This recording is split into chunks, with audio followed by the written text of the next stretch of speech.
This is the Rational Reminder Podcast, a weekly reality check on sensible investing and financial decision-making from two Canadians. We're hosted by me, Benjamin Felix, and Cameron Passmore, portfolio managers at PWL Capital. Welcome to episode 294, and this week, once again, we have a very special guest. And Ben, this whole project has been about helping people improve financial decision-making with the ultimate goal of improving each of our well-beings and happiness, and hopefully helping listeners to accomplish that. And we've talked often about your paper, finding a good life, and a lot of listeners have commented how we've been kind of shifting the podcast towards that direction. Well, this week we dive into something a little bit different. However, it has the same objective of improving your happiness, and this is meditation. So this week we welcomed Dan Harris of 10% Happier. Now, you might recognize the name Dan Harris. He was an anchor at ABC News, and he tells a story in the interview, so we're not going to spill the story here, but he has an incredible story about how he came to discover the benefits of meditation, and it's an incredible story. And part of that story is that he wrote a book while he was at ABC News called 10% Happier, How I Tamed the Voice in My Head, Reduced Stress Without Losing My Edge, and Found Self-Help That Actually Works, a True Story. So this book, you and I read it back in 2018 when we were introduced to it by a professional colleague, and I just reread it, and then our good friend Hal Hirschfield was on Dan's fabulous podcast, 10% Happier. That's the bridge to actually getting a chance to request to see if Dan could join us. So anyways, what did you think of it? Just to your comment about us reading 10% Happier, however many years ago that book is what caused our professional colleague that you mentioned to go down this path of researching happiness. And he actually gave a talk to our team about his findings. And this 10% Happier was I think it was the first book that he mentioned having read himself that got him going down this path. And that's what is that presentation, sorry to interrupt, that I learned about PERMA. Yeah. And that PERMA model. 5-factor model, yeah. Yep. Yeah. So that this book was kind of the seed that kind of started us getting just thinking in this general direction. Then of course, Brian Portnoy also, the work that he did with us and our team, and him being a guest in our podcast, that pushed it even harder. But this book that Dan Harris wrote is really what started it all, which is kind of cool. It's very cool. I find this, I said this in the interview to Dan, I find how his book and he frames this whole notes and meditation to be brilliantly compelling. 10% Happier. It's nothing weird. There's nothing, he's not apostolizing it. He's basically saying, try it. Right? Yeah. Oh, totally. Yeah. Yeah. I think he's throughout this conversation, he's very humble about all of it. All of it. But like you said, this is something that you can do that he says 10% happier is a joke, but it is pretty powerful. It's just the idea that you can be a little bit happier by doing this exercise with your brain. Happiness is a skill. It's kind of the idea that you can learn and get better at. So 10% Happier is a book available widely. He's just released, I believe, the 10th anniversary of the book. There's also a 10% Happier app, which will help you with meditation. The podcast has, he said, over 600 episodes. I listened to many of them. It's excellent. And he was just telling us that there's an event in New York City. I had seen it mentioned. I didn't know if it was sold out or not, but he claims there's still space available. There's an event in New York City on March 28th with Joseph Goldstein, who's like his mentor in this space. So I think it'd be quite a treat if you're available and around to check out that. It's available. Tickets are available online, March 28th in New York City. Anything to add, Ben? Nope. I think this is a great episode on. Meditation is discussed a lot, but it's really like you mentioned at the very opening of the introduction, Cameron. It's an episode about living a good life and making better decisions. And Dan talks a lot about how meditation can play a role in that, but I think the episode's even more general than that, about living a good life, and what Dan has learned about that throughout his experience of the story that he tells in the book, but then everything that's happened to him since the book came out, because his whole life kind of shifted directions after that. So Sure. I think there's a lot that people can take away from this conversation. Agree. Okay, let's go to our conversation with 10% Happier's Dan Harris. Dan Harris, it's great to welcome you to the Rational Reminder podcast. Thanks for having me on. It's great. I love your book. I read it first 6 years ago, then I just reread it, and immensely enjoyable book. So thank you for it. To kick it off, can you talk about your journey as a journalist through, as you described in the book, self-help, then to meditation? Yeah, so the abbreviated version is that I had a panic attack on live television on a show that I used to be involved with called Good Morning America. So it's a pretty big morning show, which I think can be seen in Canada, in some spots at least. And this was back in 2004. I was reading some stories off of the teleprompter, anchoring the news, as it were, and just kind of lost it and had to quit in the middle of my shtick and send it back to the main hosts. You can actually see it if you Google panic attack on TV. I think it's the first result, which makes me very proud. And so the backstory to the panic attack is that I had spent a lot of time in war zones as a very ambitious young network correspondent, and I had gotten depressed during this period of time and did this incredibly dumb thing, which is I started to self-medicate with recreational drugs, including cocaine. And after I had the panic attack, I went to a doctor, a psychiatrist, and he pointed out that it was my cocaine use that was probably responsible for the panic attack. I wasn't high on the air, so in the moment I did not connect those dots, but it was pretty clear to him.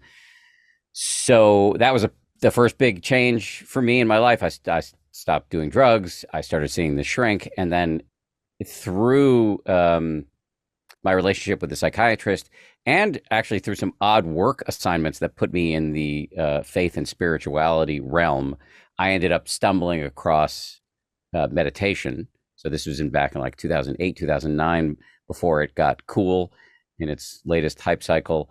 I ended up seeing some of the research that showed it was really good for you, and I tried it, and here we are. Can you? The story is incredible. Absolutely incredible. Can you talk a little bit about what meditation is for listeners who maybe don't fully understand it? Yeah, I love this question because I thought meditation was, rank, just like absolutely hippie nonsense. And there are forms of meditation that I still probably wouldn't cotton to, but the kind of meditation that I got interested in is called mindfulness meditation. It is derived from Buddhism, but secularized and stripped of any metaphysical claims or anything like that. And this form of meditation has had and continues to be studied extensively in the labs, and it's been shown to reduce your blood pressure, boost your immune system, rewire key parts of your brain, and we can literally see changes on the brain scans. So that's what really got me over the hump. And what is it? The beginning instructions, the beginner's instructions for mindfulness meditation are super simple. One is, there are 3 steps really. Sit comfortably, close your eyes. That's the first step. The second is try to bring your full attention to something neutral, like the feeling. Usually it's the feeling of your breath coming in and going out. Some people don't like that, so they pick just the feeling of their body sitting in a chair or lying on the ground, or sounds in the environment. Just picking something that is, and I don't mean this word in a naughty way, but sensual, based in your senses instead of your thinking. And you try to commit to it for a few nanoseconds at a time. And then the third step is the most important, which is most people by now have tried meditation or heard of it, or even any 8-year-old tries to stop thinking and realizes that, you can't stop the thinking. And so a lot of people try meditation. They notice I'm trying to feel my breath and I'm getting distracted over and over again. And they tell themselves a whole story about how they're failed meditators and they quit. But actually and this is the third step of the three, the whole game is just to notice when you've gotten distracted and to start again and again and again. And this is like a bicep curl for your brain. And it's the mechanism, or at least one of them, by which the brain changes as a result of meditation. And it's a key moment, really, the noticing the distraction, because that is not failure. That is proof that you're doing it correctly. The whole game is to see how wild your mind is, so that you're not owned by all of the mayhem. And in that way, it's a very elegant practice. I find that very compelling, Dan. You mentioned a word there. I'd like you to clarify the meaning of what is mindfulness. I'm glad you asked that question. Mindfulness is one of the skills that gets developed through mindfulness meditation. When you notice you're distracted, which again is the moment when most people get discouraged, the reason why that's a success is you get more familiar with what your life is all about. You might think your life is about service or parenting or hard work or whatever, but actually most of your life is about what's for lunch, where do gerbils run wild, how do I get that blouse that I saw in the Real Housewives, whatever. Most of your life is random urges, thoughts, and emotions that are, if we broadcast aloud, you would be locked up. Mindfulness is the self-awareness that allows you to see all of the careening thoughts without being owned by them. And so a synonym would be self-awareness. You alluded earlier to evidence backing up the claims, I guess, of mindfulness meditation. Can you talk more about what kind of science is backing this up? Yeah, it's really interesting, and I want to be clear. It's still in its early stages. Science is basically an argument taking place in public, and so I don't want to. And I'm not a scientist, so I don't want to overstate the results. But it seems to strongly suggest, the research does, that short daily doses of meditation can confer a long list of tantalizing health benefits. I listed some of them earlier, reducing your blood pressure, boosting your immune system. The neuroscience is really interesting, that shows that areas of the brain associated with attention regulation or focus change in positive ways. The area of the brain associated with stress has been shown to shrink. The area of the brain associated with self-awareness and also with compassion, those areas have been shown to get stronger, to change in beneficial ways. So it's quite compelling, and I just want to be humble about my lack of standing to speak about the science as an expert, and also humble about the nature of science. And there's always some new study coming out that raises questions about the ones that came before it. Can you talk about the main thesis of Buddhism and its link to meditation? Yeah, so I said before that mindfulness meditation is derived from Buddhism, but it's, secularized. Over time, I was attracted to that as an agnostic, somebody who didn't want to sign up for a religion per se. But over time, I've become quite deeply interested in Buddhism itself. I would call myself a Buddhist, which actually is kind of more and less than it sounds like. It's less than it sounds like, in that Buddhism isn't, it can be practiced as a religion, and it is by millions of people, and that's beautiful. And there are certainly metaphysical claims. There's no real God in Buddhism, but there are metaphysical claims about rebirth, as an example, karma. But the Buddha was very specific, Buddha himself, and exhorted anybody within earshot to not take anything he said at face value. So this is a quote unquote religion that skeptics can line up behind. And what he essentially was, you can take or leave the metaphysics. What he essentially was talking about was a set of meditation practices and life principles that can drastically and meaningfully reduce your unhappiness, dissatisfaction, and suffering, and make you a more useful, helpful player in the world around you. And yeah, it's truly enlightened self-interest in that way. And I would say, one of the main theses of Buddhism, a great Buddhist master was once asked, how do you sum up the Dharma, which is lingo for the teachings of the Buddha. How do you sum it up as briefly as possible? And he answered, everything changes. The foundational insight of the Buddha is like thunderously obvious, which is, but often overlooked, which is everything's changing all the time. We think we're walking around in a solid movie of reality, but every cell and atom in your body is changing all the time. Everything around you in nature is changing all the time.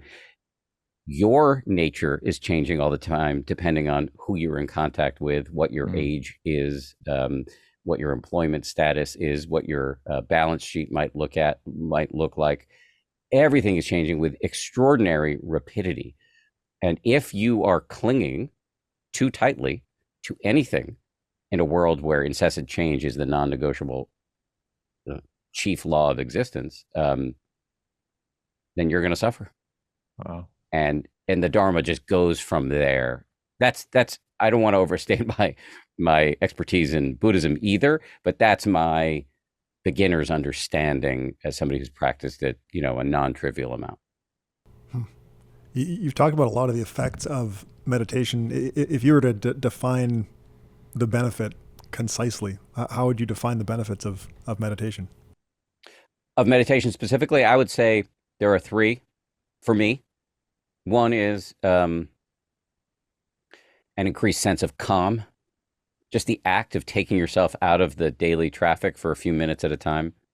And we should talk about this, like how much do you need to do in order to get all of the advertised benefits? Because that's a question most people have. But just taking yourself into a quiet place in your head for a couple of minutes a day injects a certain amount of calm into a lifestyle that, for me at least, has traditionally been quite frenzied. The second is, and I referenced this earlier, it's been shown to boost your capacity to focus. So that's very useful in an era that's been described as the info blitzkrieg. And the third, I think, is the most important, and it takes us back to this word mindfulness, which is that it gives you this ability to see the contents of your consciousness, to see your thoughts, emotions, and urges with some non-judgmental remove so that you're not yanked around by them blindly. And it allows you to respond wisely to things instead of reacting reflexively. And I think to me, that's the biggest benefit. I'll just say one last thing, which is there are other forms of meditation that traditionally have been taught right alongside mindfulness that often get overlooked in our culture, that are actually designed to boost your capacity for warmth, friendliness, compassion, you might say love. And I think those are very powerful modalities as well, and they've been studied extensively. Before we get to practical recommendations for meditating, I'd like you to talk a bit about how difficult it was for you to gain the appreciation for meditation. I'm referring to when you're at that retreat for 10 days and that you described how difficult it was for you to get that appreciation. Then you hit that breakthrough. Can you talk about that?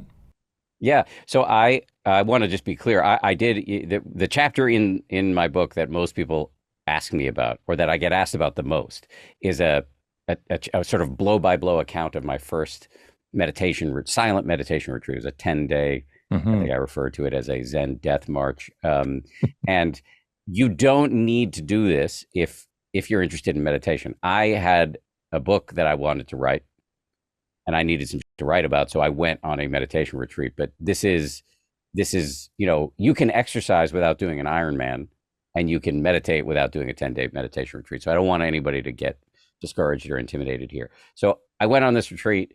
I was very reluctant to do it. The first couple of days of that affirmed all of my reluctance because it was extremely hard, and I was surrounded by people who struck me as extremely weird. And it wasn't the silence that was hard. A lot of people key in on that detail, that you're not supposed to talk. It was the meditating from 5:30 in the morning till 10 at night, all day, every day. That was what was hard. No kidding. Yeah. Um, so you're doing formal seated and then walking meditation. Walking meditation is this artificially slow walking back and forth where you try to tune into the sensations of your body. And then every time you get distracted, you start again and again and again. It's a great practice, but you're at this dosage, it's a lot to take, especially for a beginner. So you're doing 30 minutes to 60 minutes of seated meditation, followed by 30 to 45 minutes of walking meditation. Then there's you get breakfast and then lunch and dinner, although you're not supposed to eat much for dinner. And you're just doing this all day long with a few breaks. And then there's an evening, what they call Dharma talk from the teacher. So it's really intense. And I hated it and was really miserable. And it was interesting because I was simultaneously rebelling against being there and also trying to win and be the best meditator, whatever that means. And by day 5, I think I was at wit's end and ready to go home. Right. And I went and saw one of the teachers, and she very quickly diagnosed the problem, which was I was trying too hard. Yeah. The meditation is it's like this crazy video game where you can't move forward if you want to move forward. The first hindrance in meditation is desire. If you're trying to make something happen, it definitionally won't happen. You just have to kind of get into this relaxed, receptive mode. And that's not easy for type A people. After she gave me that advice, I went and sat outside instead of sitting in the meditation hall and had this incredible experience where the volume of chatter in my mind went way down. And I was much more open to and receptive to whatever was happening in the present moment. So it could be the raw data of physical sensations in my body, it could be the bird song I was hearing in the trees, some leftover taste in my mouth from lunch. And I saw how rapidly the mind moves between thinking, physical sensations, different types of thoughts and emotions, all coming up very quickly. And we don't really see that because most of the time we're in this autopilot, this dream, this movie of our discursive thinking. But when you concentrate the mind enough, usually on your breath or something like that, and the thinking goes down, then it's like you start to see into the gear works of how the human mind works. And it was accompanied for me by just a huge blast of serotonin. I had 36 of the happiest hours of my life. Wow. And ended up weeping on the floor of the meditation hall, among all these aging hippies. And it was incredible. And then it went back to sucking uncontrollably. But it really gave me a lot of faith. That's a loaded word, but you might even just say confidence that there's something to this practice. And, I've never stopped doing it. Wow. What a story. So you told the kind of overarching story earlier, but you have the panic attack. At what point did you discover meditation and then go on that retreat? So I had the panic attack. I had 2 panic attacks. One was in 2004. That's the one you see on YouTube. I actually didn't stop doing drugs after that one. I had another panic attack in 2005. That's when I went to see the shrink, stopped doing drugs. And then it was 3 years or so before I got turned on to meditation. And then I went on the retreat in 2010.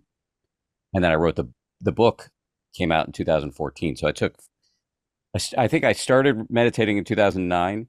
It took me 5 years to get the book out because it's really hard to write a book, and especially like a memoir where you're trying to live it out and then learn the life lessons at the same time. And I'm writing a sequel right now, and I'm 6 years into that. So wow. It's just not easy for me. I can write reasonably fast, but when you're doing something like this where you're trying to learn life-changing lessons in a real way and in an authentic way, and then make sense of them, it just takes a long time and then you want it to be a hyper palatable read in an afternoon type of experience. That takes a long time. How much of it was caused by, was it Peter Jennings that asked you to do some research or some stories on religion? Did that kind of start your path? Peter Jennings, noted Canadian. He was for anybody who hasn't heard of him, he was the anchor of World News Tonight, which was the um, flagship broadcast on ABC News where I worked back in the day. And he was this just legendary figure, and somebody I'd watched growing up and really admired. And he became my mentor. And so right around the time of the panic attack, but totally coincidentally, he assigned me to start covering faith and spirituality for ABC News, which I didn't want to do because I was raised by atheist scientists in the People's Republic of Massachusetts. And I had no interest in the subject, no interest. But he didn't care and forced me to do it, and actually turned out to be great. And it was through covering faith and spirituality that I ended up stumbling upon a self-help writer by the name of Eckhart Tolle, who also lives in Canada. Yeah. And Eckhart Tolle, I ended up doing a story about him, and not because initially I wasn't interested in him for any personal reasons, but he's very popular among celebrities, and he's been selling millions of books. So it was like a kind of a sexy story, although he's not like the most telegenic person in the world. He's kind of this elfin, elderly German man who speaks very, very slowly and softly, but he's fascinating. And in his book, he was the first person I ever heard point out that we have a voice in our heads, that we have a nonstop conversation that's happening all the time that we're mostly unaware of. And because we're unaware of it, it owns us. We're just acting our thoughts out like they're tiny little dictators. My beef with Tolle was that I couldn't discern in his book or in my conversation with him that I write about in the book, that I wrote about in my own book, and that I broadcast on television. I couldn't discern any like practical advice for dealing with the inner torrent. But after I read Tolle and was whining about my frustration, my wife gave me a book by a guy named Dr. Mark Epstein, who's a psychiatrist who lives and works in New York. And Mark had a whole series of books about the overlap between modern psychology and ancient Buddhism. And that's how I got turned on to Buddhism and meditation. Mark plays a kind of Tuesdays with Maury role in the book where I'm just kind of touching base with him throughout. And he and I are still very close friends. Awesome.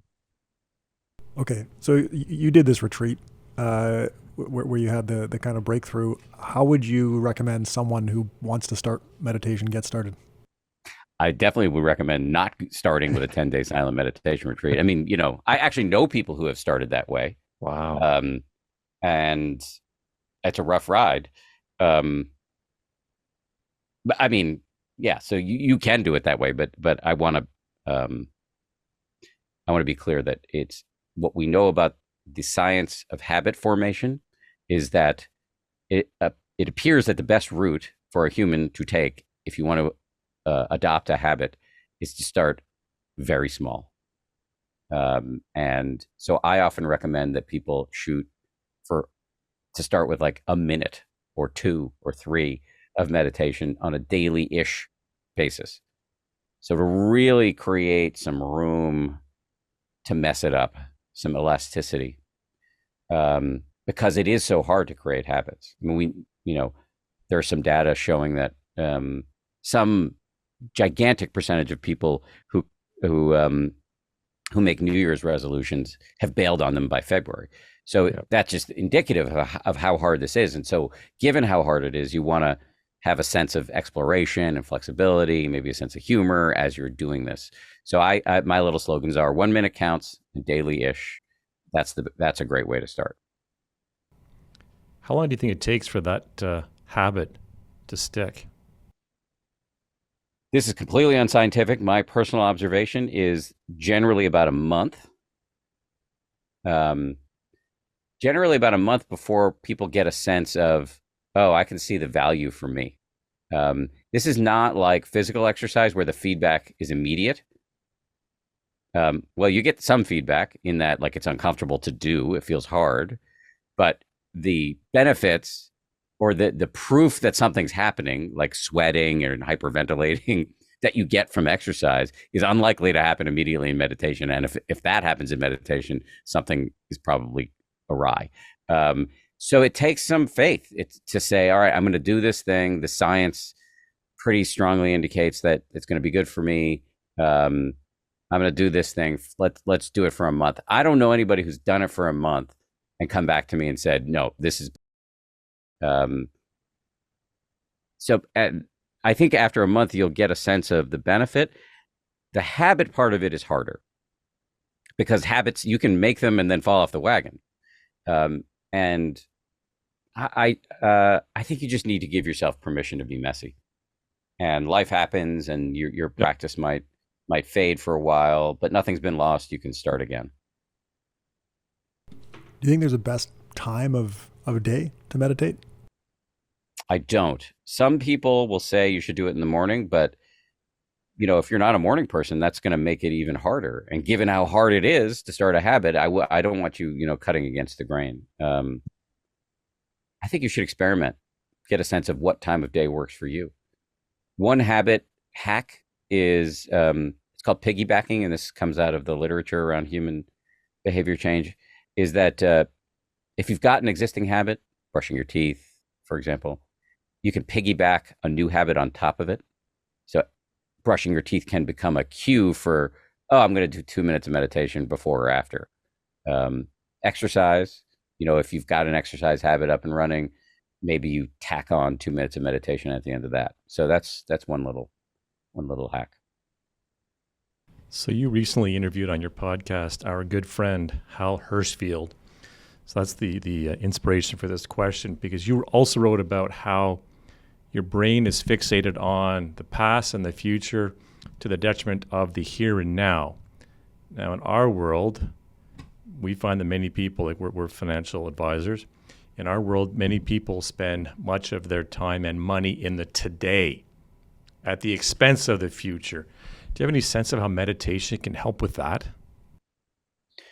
Yes. And I guess that can seem confusing, because here I am extolling the virtue of the present moment, because that's the only time it ever really is.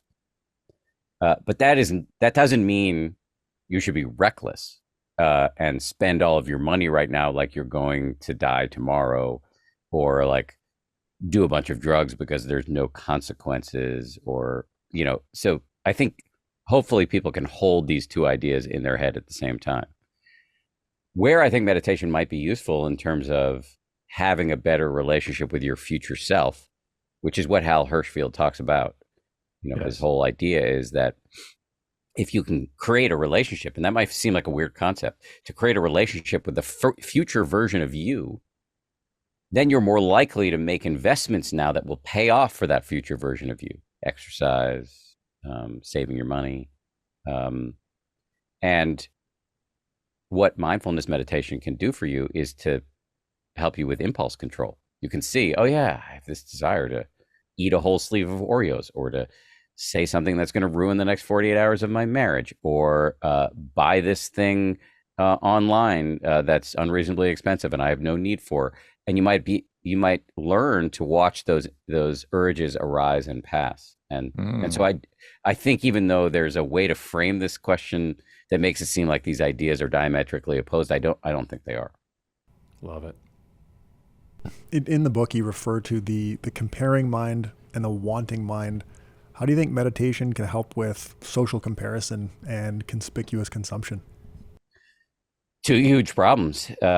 Social comparison is put on steroids by social media. I'm not anti-social media per se, but like all new technologies can have negative externalities, and this is a big one.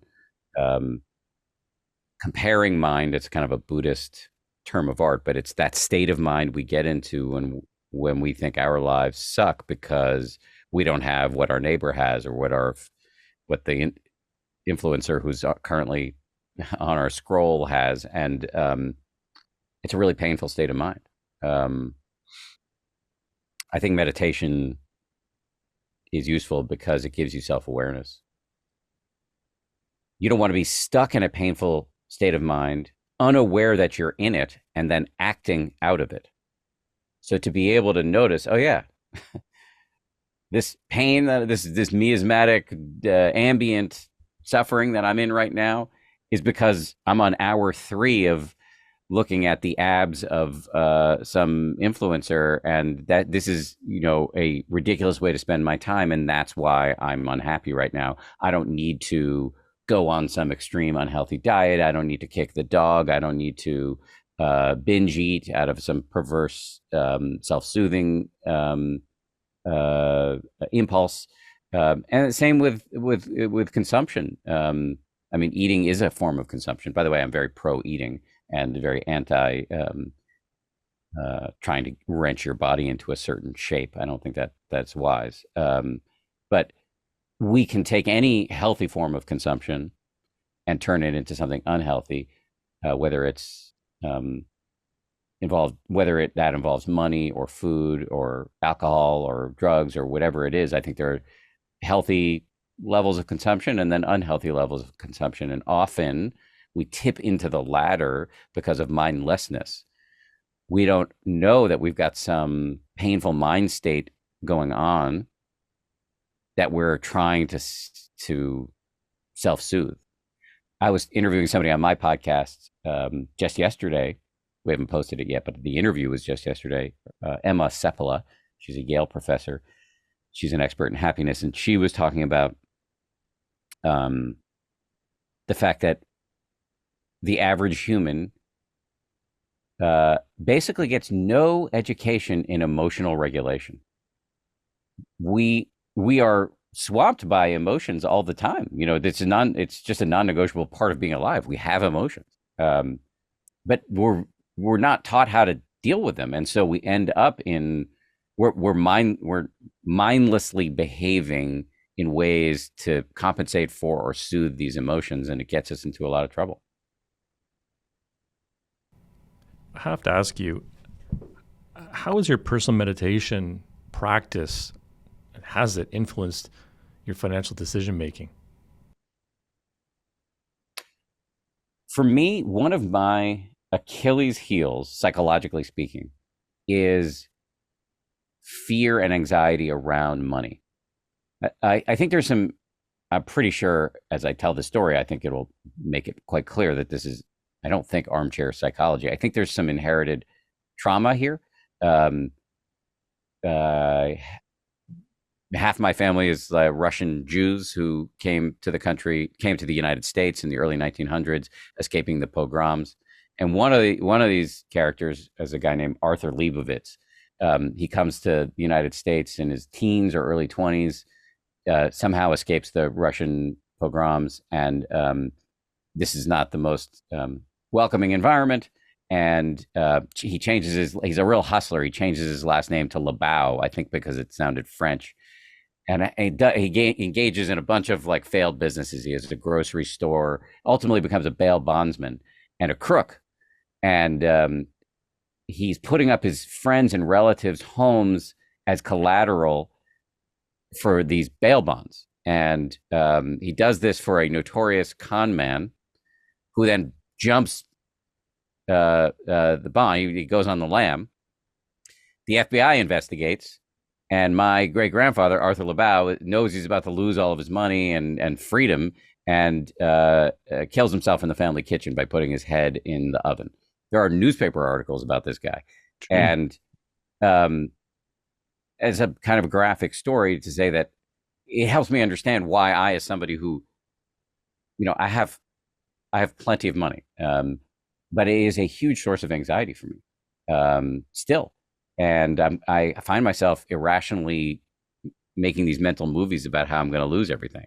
Wow. And I think that's part of my conditioning, and I need to not be owned by it, and just to be self-aware and I have some sort of warm, non-judgmental awareness of this psychological pattern in my head. And also to try to be careful to not put myself over my skis. So in other words, to do my best not to exacerbate this ancient primordial psychological pattern in my mind. So it leads me to be, this self-awareness leads me to be reasonably conservative, so that I don't unnecessarily wake up in the middle of the night worrying about losing the house. I do that anyway, but I try not to make crazy risky investments because I know it would be aggravating a pre-existing tendency. Does that make sense? Makes a lot Makes of perfect sense. Maybe to generalize from that, how do you think people can apply the principles of 10% happier to their financial lives?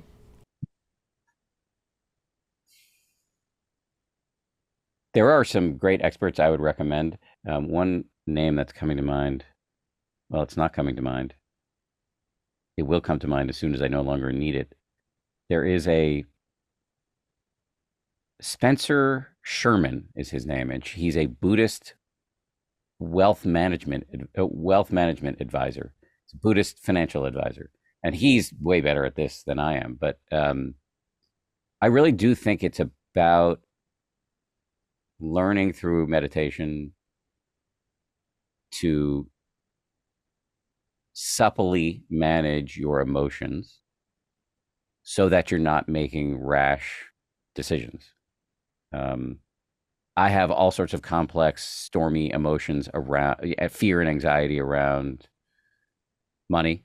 I don't want to let that pain govern all of my decisions, and having the self-awareness that I can generate through meditation really is useful. And I think whatever your neuroses are around money, developing a friendly relationship with them, being able to see them clearly, I think that's one route toward some level of financial stability.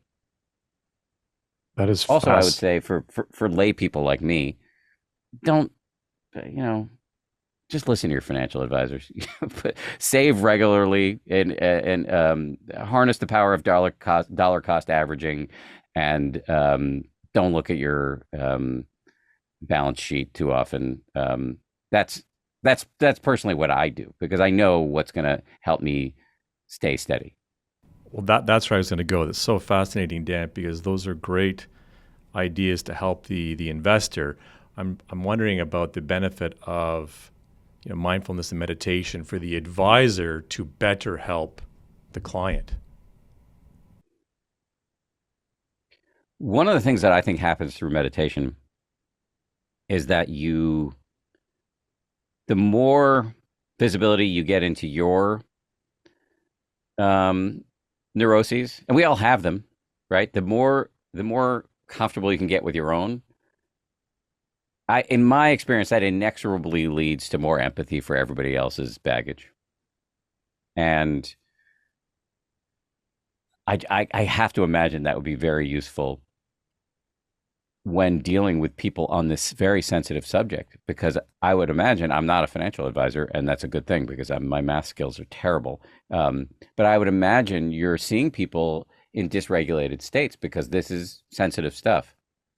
And the empathy that can be developed by understanding what it's like to feel that way on your own, and then being able to understand what's going on for somebody else. I have to imagine that would be useful. I would tend to agree with that statement. Absolutely. What's that? Absolutely. Yeah. I mean, we live that. It's everything you said is absolutely correct. How much agency do you think people have to affect their own personal happiness? A non-trivial amount, like a significant amount. And, we live right back to this observation from the Buddha about the fact that we live in this giant fluxing gumbo of conditions. Most of them are out of our control. It's an entropic universe. And so, just to recognize that there are a lot of things that you can't manage and determine the outcome. And so one of the, if you believe in enlightenment, which I am still, jury's out on that for me, but that would be the difference between 10% happier and 100% happy. Not even 100% happier. It's 100% happy. That you can be happy um, irrespective of the conditions. You can be happy, as my friend Sam Harris says, happy before anything happens, because you have completely let go. There's no more clinging. I don't that doesn't seem available to me personally. But I do believe that you can get 10% happier. That obviously that number's a joke, but it's roughly true. And in like any good investment, it compounds annually. You're building these skills, and you just get better and better at. And it doesn't go in an unbroken hockey stick upward trajectory. It's bumpy and blurry, and you're going to have often, 2 steps forward, 1 step back, because you'll be buffeted by most likely you'll be buffeted by some exogenous event or some chemical change in your own brain, or some health disaster for you or somebody else. And this is what life is all about. But I think you can get generally better over time at handling all of life's vexations, with the caveat that so much is out of your control. And then the caveat to the caveat is that you can get better at existing in a universe where things are less in your control. It's funny you say that 10% happier is a joke, but I find the name, frankly, brilliantly compelling. And that's the big takeaway that I was reminded by the book, is that you're not some sort of weird woo-woo person here. You're saying, look, it makes sense, try it, and make you a bit happier. Question I have for you, I think you said in the book that happiness is a skill you can develop. So how can people build that skill to continue to be happier through their life? I think of like 7 or 8 no-brainers in this regard. We're talking a lot about meditation, and that's the book was really a lot about meditation. Also, therapy is another modality that I talk about in the book. But it's been 10 years since the book came out. I just put out a revised 10th anniversary edition, and so I've been thinking about what's changed in the world and in my life since then. And one of the big things that has changed in my life is that I host a podcast, and I've done more than 600 episodes, and I talk to experts in all areas of the human condition. And it's just more and more true to me. I mean, the animating insight of this whole, hitherto side hustle and now main job for me, the animating insight that got me out of the TV news business and into this thing, is that the mind and the brain are trainable. And there are many ways to do it. So meditation is one, but I'm not a meditation fundamentalist. I think there are many others. I mentioned therapy for sure.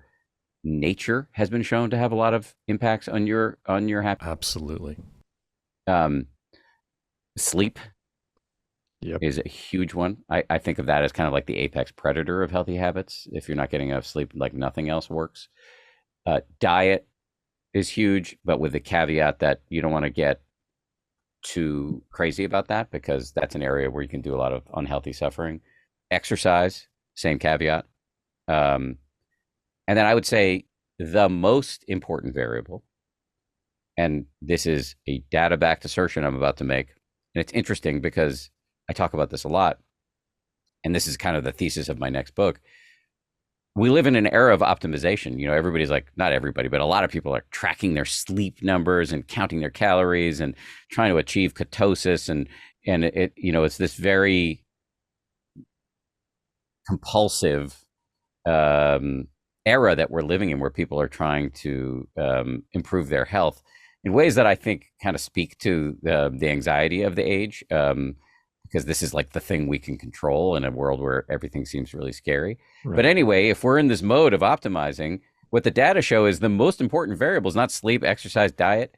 The most important variable, if you want to be healthy and happy and successful, is the quality of your relationships. And this, this is, again, like I'm not making this up. This is what is shown in the research. And what's the mechanism for this? Stress is generally what kills us. And the best stress reduction technique is positive relationships. There's an expression from Robert Waldinger, who is this incredible researcher. Hmm. His expression is "never worry alone." And by the way, that's a great part of the role of a financial advisor, is that you can be a worry partner for somebody. And that's certainly true with me and my wife and our financial advisor, who's amazing. Shout out to Patrick. And yeah, so if you're asking what can you do to get happier, those are some of the biggies. And I would say the one not to sleep on, to be a little cute, the biggest is the quality of your relationships. That's great. Really, really, really good points. Relationships are huge. I want to come back to your story as we kind of get near wrapping up here. How did you decide to leave your job at ABC News and dedicate yourself to this 10% happier thing? I wish I could say it was some big stroke of bravery, but um, it was a math thing. It just became clear that I could afford to do it. There's a pretty good argument to be made that I should have left years ago, because there was an overlap of about 7.5, almost 8 years so the book came out in 2014. I left toward the end of 2021. And, probably, no, not probably. I was definitely doing too many things. There was a period of time where I was the anchor of 2 shows at ABC News, also traveling all the time to cover investigative stories and breaking news, also traveling to give speeches about meditation, writing more books about meditation, hosting a podcast, and co-founding a venture-backed company that had a meditation app. But we also had a baby during this period of time. Good. And I took on too much, and it was a mess. I made a mess. And a lot of this was out of the fear that I talked about before, that Arthur Lebao is in my molecules. And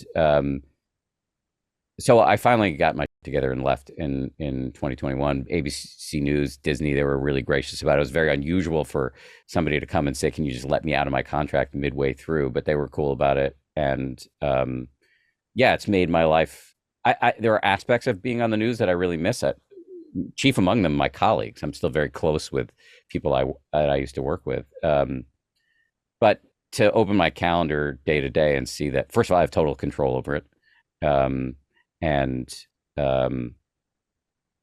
really focused on things that are clearly important to me. That's quite liberating. What's been your biggest learnings about living a good life since you wrote the book a decade ago? I fear I'm going to be repetitive, but I was overlooking, and there's a reason why I'm getting dogmatic and emphatic about the relationships piece, that I was overlooking in a massive way. And that's a big part of why I stepped down. People often step down from big jobs and say, I'm doing it to spend more time with my family. And usually they've gotten fired. But in my case, that's exactly what was going on. And not only my family, but my friends. I'm in that era in that decade or so when I was doing all of those jobs I just listed for you. A lot of my very close friendships atrophied. They didn't go away. It's not like that we no longer loved each other, but I wasn't seeing people. And so for me, a huge priority is time with family and friends. And I approach it just the way I do exercise or meditation or any of my other practices. And I can feel it because I have a little bit more self-awareness these days. I can feel it even when I don't want to go to a party. I mean, I pretty much say yes to everything now, but even when I don't want to go to a party or a dinner or whatever it is, I'm an extrovert. I get so much energy out of that. I will say to introverts,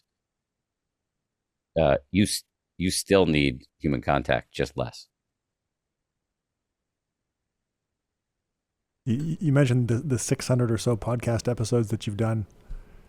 When you look back, do you have a sense or which of your past podcast guests have had the biggest impact on you personally when you look back? Well, mathematically, it's very clear that the Dalai Lama, who's come on the show many times, is the most popular with the audience. And he has had a huge impact on me in many ways. I mean, not that I have like much of a relationship with him because he's been interviewed a million times, so I don't know if he would be able to pick me out of a lineup. But I've interviewed him 3 or 4 times, um, and those are the most popular episodes we've ever done. I'll say one thing that he said that has been hugely influential for me. He has a concept of this in 10% Happier, wise selfishness. We're all selfish by nature, how we are designed. And yet, if you want to do selfishness correctly, you will develop a generous, compassionate, altruistic mindset, because that is the most abiding form of human happiness. That is how we were designed, to be in contact with other people. And I often use as an example, like, what's it like if you're paying attention while you hold the door open for somebody? Just that little moment, very mundane. But if you're paying attention, that feels quite good. It's infinitely scalable. And so that's why selfishness, that's had a real impact on me. But the guest who really has had the most impact on me, a repeat guest who's probably the second most popular guest, and this is somebody I really do have a deep personal relationship with, is a meditation teacher named Joseph Goldstein, who is featured quite prominently in my first book. And he's the guy who's teaching the retreat that I went on, my first retreat. He's very funny. He's about to turn 80. After the book came out and I had described this big meditative moment for me, he said he was back at the meditation retreat center where it happened, and he sent me an email saying, "I'm back at the scene of your great awakening. I can't believe they haven't put up a plaque," which is typical Joseph. But Joseph is an extraordinary human being, and he doesn't, like, unlike the Dalai Lama, he doesn't wear robes. If you walked into a room, you wouldn't think, "Oh, this is some great, spiritual master." But he truly is a unique human being. He doesn't. I'm editing myself a little bit because he doesn't like when I praise him too much. That's the only thing I've ever seen him get irascible about, is when I say, when I'm too nice about him. He helped me co-found the company that I co-founded, the meditation app. I have seen him in a business context. I've been in a creative context with him, creating a lot of how to meditate courses for the app. He has slept over at my house many times. I have gone on retreat with him many times. We've been to parties together. He's a huge part of my life, and he's never let me down. He's just an incredible person. And it's not, there's a great, I'm almost done, but there's a great expression, not from Joseph, I think it's from a teacher named Shinzen Young, the soft sermon of your pores, meaning you're not speechifying through your words. It's just like how you are in the world. And being up close with somebody like Joseph, who's meditated, I mean, he's right now, every year he does a 3-month silent solo meditation retreat. This is a guy who's been meditating at a pretty high level for 60 years nearly. Being in his proximity, hearing the soft sermon of his pores for this period of time has been tremendously impactful for me. And it gives me a lot of faith or confidence, which is a word that keeps coming up, that, like, yeah, just keep going. I'm still a mess. I retain the capacity to be a schmuck in many, many ways. And that can be discouraging. But, like, I look at that guy and I'm like, oh yeah, I don't know, I'm probably not going to get that far in my lifetime, but, like, that's what's on offer here. And one of the amazing things about hosting this podcast, my podcast, is that I'm speaking to people like Joseph and the Dalai Lama all the time. That's my job. And so I'm on an IV drip of faith and confidence and inspiration. Like, yes, the mind is trainable. I may be a tough case, but you can go pretty far. How impactful do you think your app and the courses in the app have been on the users of the app? I mean, I only have anecdotal evidence, but for sure, people using the app and people listening to the podcast I hear things all the time where people, either I'm reading comments that are posted online or in the podcast players, or in the app store, or people come up to me in airports or on the street. And it's very positive. And it's interesting because I was, I guess, something of a public figure before all of this, as a newsman. And that was cool. People occasionally stop me in the airport, and that was fun. But this is completely different. Often people are crying Wow. because it's a much more intimate relationship, and I'm talking about things that are much closer to the bone. So I get a lot out of that. Our final question, Dan. How do you define success in your life? I wish I had a pat answer to that. You would think that would be something I would have thought about. I mean, I definitely have thought about it, but I don't have like a one-liner. For me, right now, what's coming up when I think about success, because I can't say too much about this publicly, but I'm at a bit of a crossroads. I'm at a bit of a crossroads in my own professional life. There is actually a little thing that I say to myself. It's the first thing I say in the morning, actually, is to make awesome shit that helps people do their lives better. And that's really what I want to do. Make great content and that is useful to people. And, to be able to pay my bills in the process. Love it. Well, I'm an avid listener of your podcast. It is wonderful. Everyone should listen to it. And your book is also incredible. So thank you for saying yes to coming and joining us. This has been an awesome experience. And it has for me too. Thank you very much for having me. I appreciate it. Thanks, Dan.